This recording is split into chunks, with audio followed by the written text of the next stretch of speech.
আসসালামু আলাইকুম। আজকে আমি সবজি দিয়ে চাপার তরকারি রান্না করব। এখানে আমি পেঁয়াজ, রসুন, মরিচ চাপা নিয়েছি, মশলা রেডি করে নিয়েছি, সবজি কেটে নিয়েছি। এখন আমি পেঁয়াজ, রসুন, মরিচ চাপা এগুলি হালকা বেটে নিব।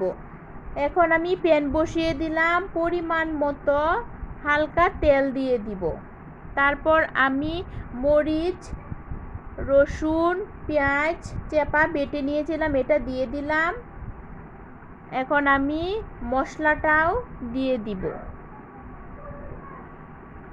হলুদ, মরিচ, ধনিয়া, স্বাদমতো লবণ দিয়ে দিলাম। তারপর মশলাটা আমি হালকা একটু ভেজে নিব।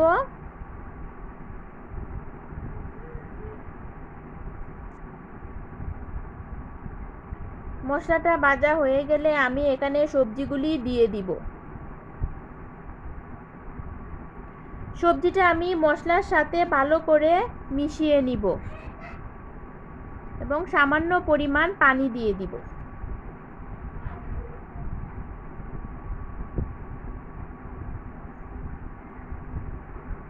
মশলাটা ভালো করে মেশানো হয়ে গেলে এখন আমি এটা ঢেকে দিব। কিছুক্ষণ রান্না করার পর আমি এটা আবার নেড়ে চেড়ে দিব। তারপর সিদ্ধ হওয়ার জন্য আমি আবার ঢেকে দিব।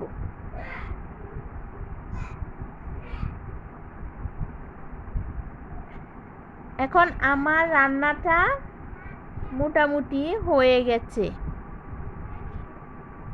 এখন আমি এটা নামিয়ে নিব।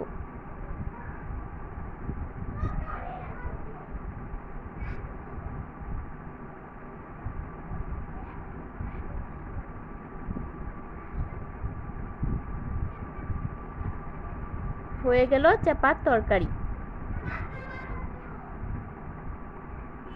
সবাই ভালো থাকবেন, সুস্থ থাকবেন। আল্লাহ হাফেজ।